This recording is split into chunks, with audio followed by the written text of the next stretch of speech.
Empezamos esta emisión de Psicoanálisis y Civilización para llevarles a ustedes un pequeño fragmento de la conversación que de hecho existe entre el psicoanálisis y la cultura.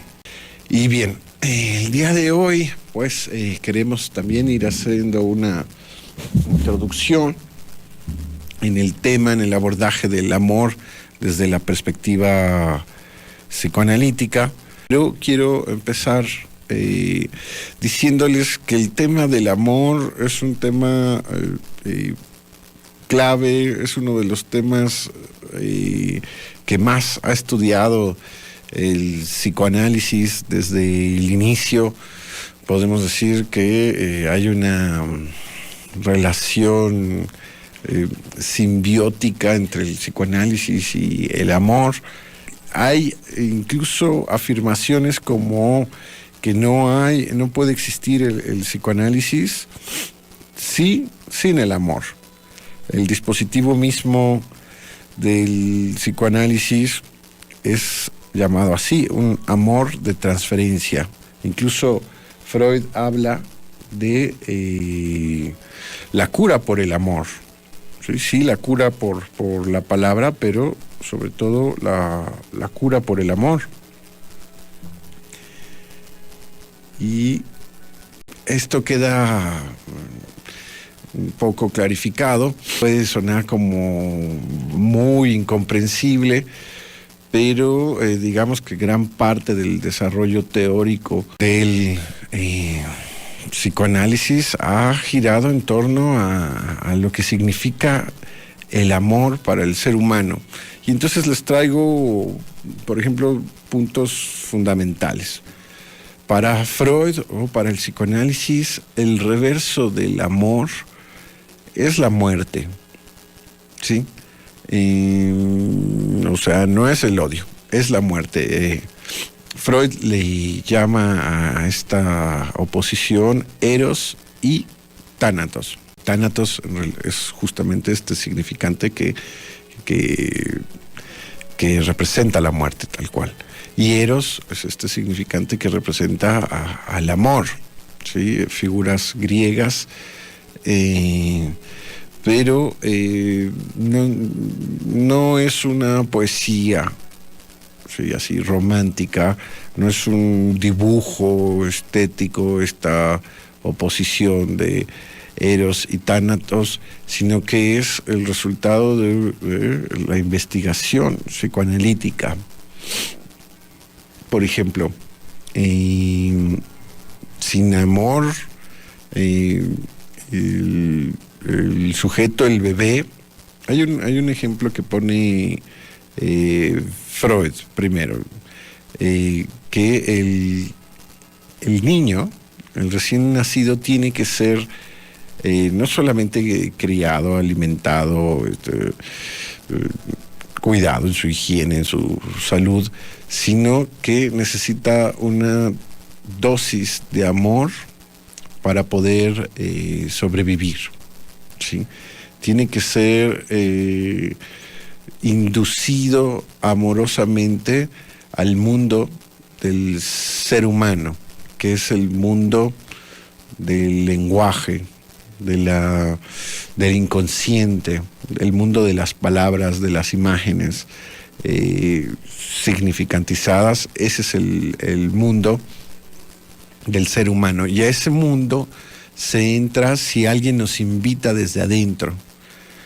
Sabemos nosotros que generalmente puede ser tal cual la madre la que hace esta operación, o un adulto finalmente que haga esa invitación a entrar al mundo del ser humano. Si no existe esa invitación, simplemente no entramos, y no se trata de que nada más se quede uno ahí en la puerta, sino que eso implica la muerte. No sé si tenemos ya la colaboración, Alexandro. ¿Qué tal, Aldo? Un gusto estar en tu programa. Y un saludo a todos los radioescuchas de Radio Zacatecas. Bien, Alex. Estás llamando desde la Ciudad de México. La oposición, el reverso del amor es la muerte, dice Freud, Eros y Tánatos. Contrario probablemente a lo que podríamos pensar en términos populares, como imaginar que se trataría del odio tal cual. Él pone un reverso más drástico y mucho más interesante, que es el de Eros y Tánatos, el amor y la muerte. Pero le decía al auditorio que eso no se queda en una mera poesía romántica, no es un dibujo artístico, sino que tiene un fundamento clínico. Y comentaba que Freud mismo nos enseña cómo el ser humano necesita, para poder vivir, una invitación amorosa para entrar al mundo del lenguaje, al mundo de lo simbólico, más allá de los cuidados que el cachorro humano necesita por nacer tan impotente, a diferencia del resto de los animales, pero que ya de ahí vemos esta inducción amorosa por parte del adulto, y que si no se hace, el sujeto no se queda nada más ahí en la puerta, sino que muere. O sea, el bebé moriría. Y estaba a punto de comentar otro ángulo que nos da Lacan, a propósito de cómo el bebé muy pronto registra, se da cuenta de una doble necesidad, por así decir.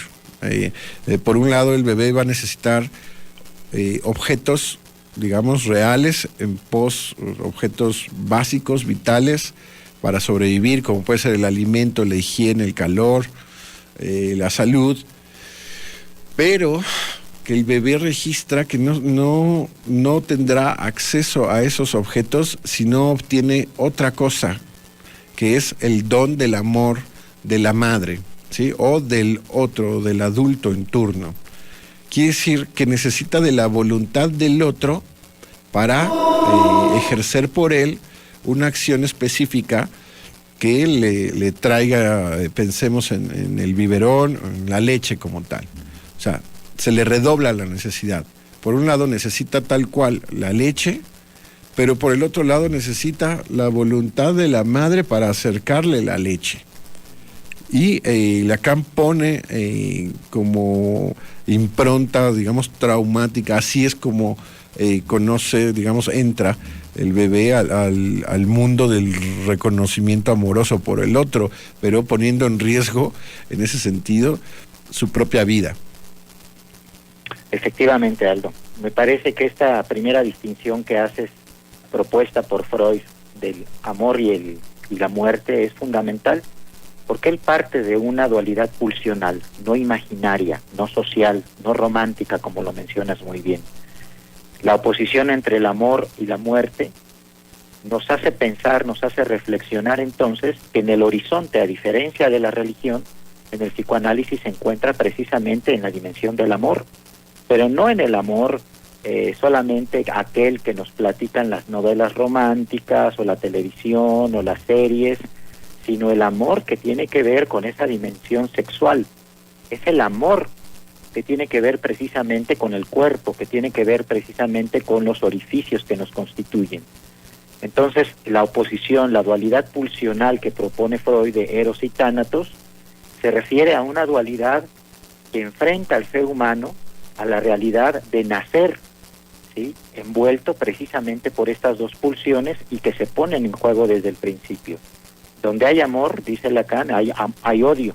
El amordio, la famosa palabra que inventa en francés, que es odio enamoramiento, que es muy una traducción un tanto difícil para nuestro idioma, pero que finalmente nos reconduce precisamente al hecho de que como seres, como hablantes seres, como sujetos capturados por el lenguaje que nos antecede, ponemos en juego precisamente esas pulsiones del amor y el odio, o del amor y la muerte, o del amor y la destrucción, de la construcción y de la destrucción. Entonces es algo que se juega de manera simultánea.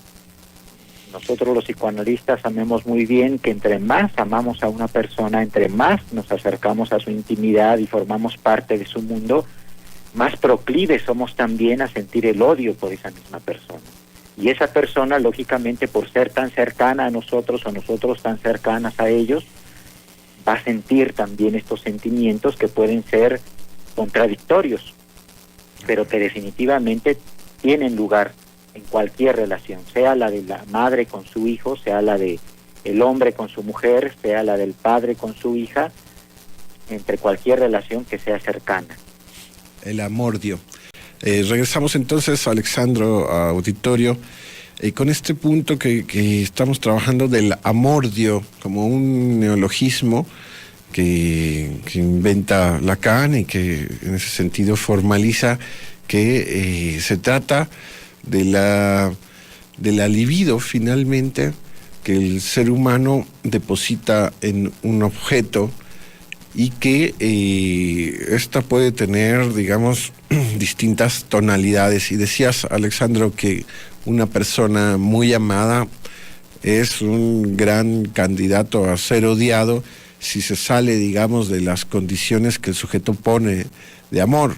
Una traición, una infidelidad, el desamor mismo, y puede, o como lo lleva Freud, ¿no? La propia muerte del sujeto amado, ¿sí?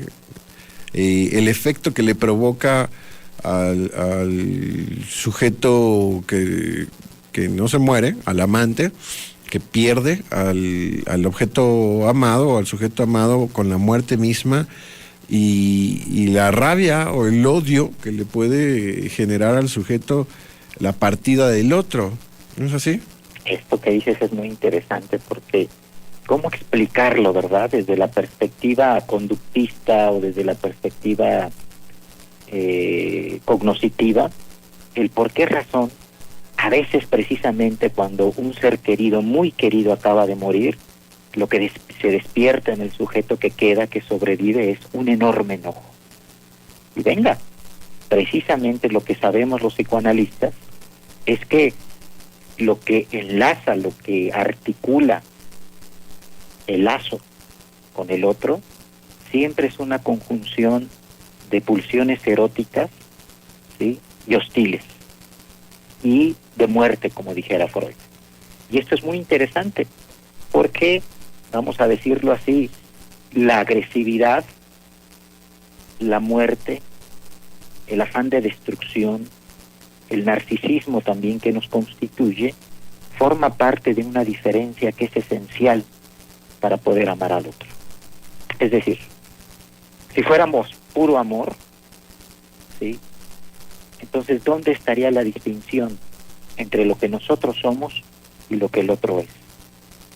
Entonces, ¿dónde cabría la posibilidad de eso que nos invitaría a cada momento a querer poseer a alguien, a un objeto, a algo, ¿sí?, que incesantemente se escapa de nuestras manos, que no responde precisamente a nuestra demanda de amor? Y aunque lo haga, siempre deja una dimensión que es insatisfecha.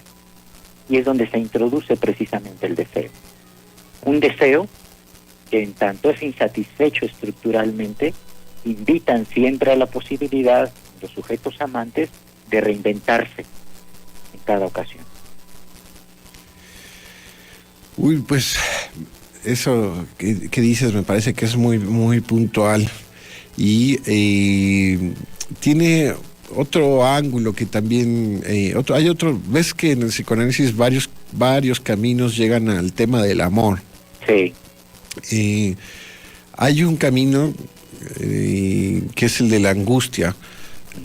Cuando Freud alcanza a formalizar a partir de las mujeres y de las teorías que va haciendo sobre lo femenino y la diferencia con lo masculino, ahí donde él va formalizando la angustia en el ser humano y va aterrizando conceptos como la angustia de castración como prevalente, más poderosa a lo que pudiera pensarse como la angustia de muerte. Uh-huh. Pero la angustia de castración como algo muchísimo más dinámico, mucho más mortificante en el ser humano y en particular en los hombres, pero logra localizar, digamos, su equivalente en las mujeres cuando reconoce la angustia por el desamor del otro. Perder el amor del otro es una angustia muy clásica, muy básica, muy original. Y ahí termina Freud reconociendo que esa angustia que alcanzó a localizar, sobre todo en la dinámica femenina, en las mujeres, finalmente la vuelve a localizar también en los hombres. O sea, hombres y mujeres, entonces tienen como angustia primordial una angustia por perder el amor del otro. ¿Qué nos puedes decir? Sí, bueno, esta dimensión es muy interesante precisamente porque lo que nos enseña la angustia es que en el intento, en el esfuerzo, por un lado, de intentar completar al otro o completarse con el otro, sobreviene una angustia precisamente porque eso implicaría, paradójicamente, nuestra propia desaparición. Apostar por una unión completa y absoluta implica definitivamente desaparecer, fundirse con el otro. Y aunque esto pareciera que es algo muy romántico, no lo es, porque finalmente es una amenaza mortal en contra del yo, en contra del sujeto, ¿sí? Entonces, ahí en donde el sujeto pretende constituirse como el objeto que completaría al otro, o encontrar en el otro aquel que necesita ser completado precisamente por su propia presencia, aparece una angustia de muerte, aparece una angustia desestructurante, porque eso finalmente estaría al servicio de desaparecer. Entonces, esto confirma precisamente que la diferencia que introduce el primer no en el lenguaje de cualquier niño, ¿sí?, tiene que ver con conservar esos límites que nos permiten seguir siendo nosotros, seguir siendo yo, seguir siendo un sujeto separado del otro. ¿Cómo se ve bien ahí la frontera, verdad? El borde entre el amor y la muerte. Y lo tenemos tan asimilado y tan introyectado que no lo dimensionamos con frases, ¿no?, que se dan entre parejas o entre adultos, madre e hijo.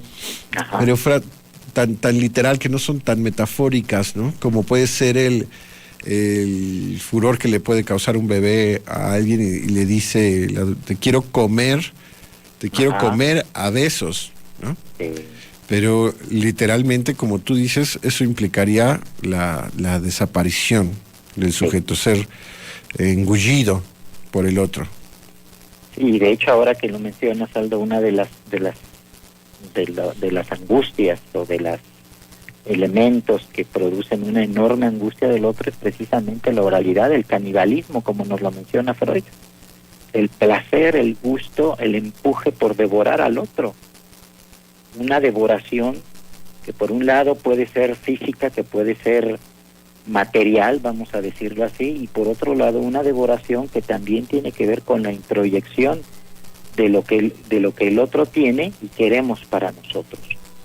De ahí podemos referirnos precisamente a este texto tan interesante de Freud, que nos enseña muchísimo sobre el amor, ¿sí?, que es una introducción al narcisismo, que nos habla precisamente de estas variaciones, de estas posibilidades que existen en el amor, y una de ellas tiene que ver con querer apropiarse de lo que el otro tiene para hacerlo propio. Así es. Bueno, cuidado entonces, se nos está acabando el tiempo con estas expresiones cuando le dice uno al otro, amo los tacos al pastor y a ti, ¿no? Va en la misma línea, devorarse los tacos al pastor y devorarse al novio, ¿no? Exactamente. Bueno, muchas gracias.